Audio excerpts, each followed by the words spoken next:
आज की इस क्लास में हम कक्षा 10वीं विषय समाज विज्ञान का सेट ए देखेंगे। तो आप सभी को इस प्रश्न पत्र के हर एक प्रश्न को अच्छे से कंप्लीट करना है ताकि आप सभी त्रैमासिक परीक्षा में अच्छे अंक प्राप्त कर सकें।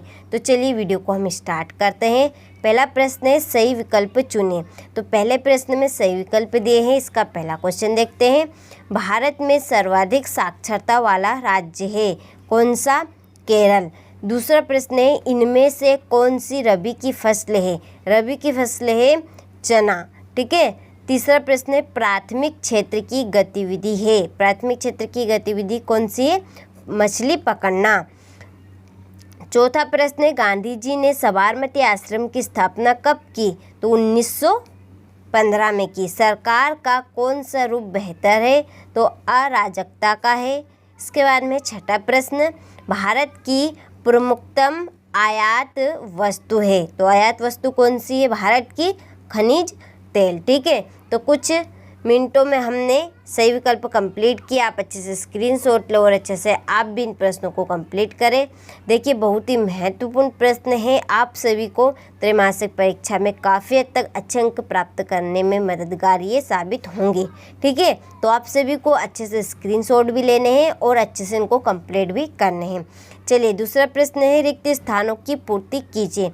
पहला प्रश्न है औसत आय को डेडेस भी कहा जाता है। तो कहा जाता है इसको प्रति व्यक्ति आय।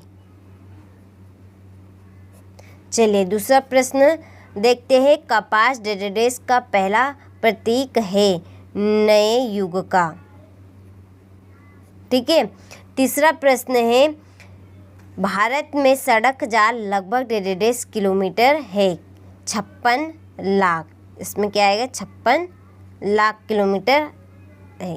इसके बाद में चौथा प्रश्न भूमिगत जल डेडेस साधन का उदाहरण है। किसका है? नवीकरणिका। ठीक है। नवीकरणिका।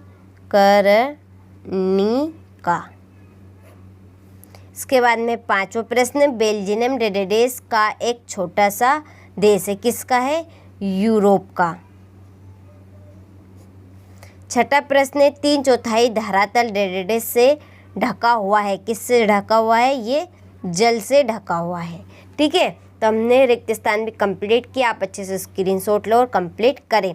चलिए इसके बाद में हमारा अगला प्रश्न क्वेश्चन नंबर 3 सही जोड़ी मिलाइए। तो मैंने सही जोड़ी पे यहाँ पे नंबर डाल दिए हैं ताकि आप सभी का ज़्यादा समय बर्बाद ना हो। कम समय में मैं आपको सभी प्रश्न अच्छे से कंप्लीट करवा सकूँ। ठीक है। चलिए इसके बाद में हमारा अगला प्रश्न क्वेश्चन नंबर 4 एक वाक्य में उत्तर। ठीक है। चलिए पहला देखते हैं इसका। लॉर्ड बायरन कौन था? तो लॉर्ड बायरन था आपका अंग्रेज कवि था। अंग्रेज कवि। ठीक है। दूसरा प्रश्न है बेल्जियम की राजधानी बताइए। तो बेल्जियम की राजधानी है ब्रुसेल्स। तीसरा प्रश्न है जीडीपी में सबसे अधिक योगदान किस क्षेत्र का है? तृतीय क्षेत्र का। तृतीय क्षेत्र का। ठीक है। मानस वाद्य रिजर्व कहाँ स्थित है? तो यह है असम में। पांचवा है श्रीलंका किस वर्ष में स्वतंत्र बना? 1948 में। और आनंद मठ उपन्यास किसने लिखा था? बंकिम चंद्र चट्टोपाध्याय जी ने। ठीक है। अच्छे से आप स्क्रीनशॉट लो और अच्छे से कंप्लीट करें। इसके बाद में पांचवा प्रश्न सत्य असत्य बताइए। पहला है औसत आय को राष्ट्रीय आय भी कहा जाता है। तो ये असत्य बात है। चलिए दूसरा प्रश्न है 1913 से 1918 के बीच कीमतें अधिक रह गई थी। तो ये भी असत्य बात है। तीसरा है सेवा क्षेत्र अर्थव्यवस्था का तृतीय क्षेत्र होता है। तो ये सत्य बात है। इसके अंतर्गत है अगला प्रश्न सार्वजनिक क्षेत्र के उद्योग जैसे रिलायंस टेस्को है। तो ये आपका असत्य है। ठीक है। ये क्या है? असत्य है।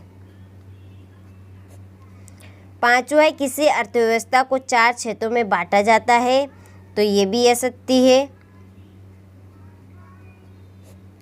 और छठा प्रश्न है, कृषि तथा उद्योग एक दूसरे के पूरक है, तो ये सत्य है। ठीक है, तो हमने सत्य असत्य भी कंप्लीट कर लिए हैं। आप अच्छे से स्क्रीनशॉट लें और अच्छे से आप इन प्रश्नों को कंप्लीट करें। चलिए अगला प्रश्न है हमारा, संयुक्त उद्योग से आप क्या समझते हैं? वैश्वीकरण से किस उपभोक्ता वर्ग को अधिक लाभ हुआ है? वेलम क्या था? ठीक है, वेलम क्या है? विनिर्माण क्या है? इसके बाद में 10वां प्रश्न, 3 राज्यों के नाम बताइए जहां काली मृदा पाई जाती है।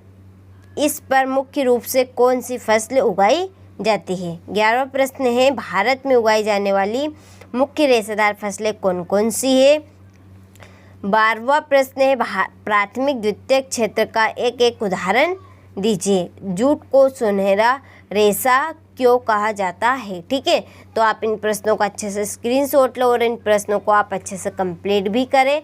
ठीक है, ये प्रश्न आपके लिए बहुत ही इम्पोर्टेंट होने वाले हैं क्योंकि इनके 100% आने के चांस हैं। चलिए 14वां प्रश्न, कार्नेला क्या था? इसके बाद में जमशेद जीजी भोये कौन थे? औद्योगिक मजदूरों से क्या सही है? सतत पोषणीय विकास से क्या सही है? जैव विविधता क्या है? यह मानव जीवन के लिए क्यों महत्वपूर्ण है? और 19वां प्रश्न है, मुद्रा के प्रमुख 3 कार्यों की व्याख्या कीजिए और एकात्मक शासन के दोष बताइए। परंपरागत तथा गैर परंपरागत ऊर्जा साधन में अंतर बताइए। 22वां प्रश्न, दल व्यवस्था क्या है? इसका महत्व बताइए। ठीक है, 23वां प्रश्न है, जलियांवाला बाग हत्याकांड पर टिप्पणी लिखिए। ठीक है, तो हमने सभी प्रश्न अच्छे से कंप्लीट कर लिए हैं। ठीक है, तो आप सभी ने अच्छे से इन प्रश्नों का स्क्रीनशॉट भी ले लिया होगा। नहीं लिया होगा तो देखिए आप फिर से ले लीजिए और अच्छे से आप इन प्रश्नों को ज़रूर कंप्लीट करें। देखिए इन प्रश्न के आने के आपके 100% चांस रहेंगे और 60 से 70 नंबर तक की मैं आपकी जिम्मेदारी लेती हूँ कि आप सभी को 60 से 70 नंबर जरूर प्राप्त होंगे। तो चलिए आपसे मिलते हैं हम अगले वीडियो में इसी तरह के इम्पोर्टेंट प्रश्न पत्र के साथ।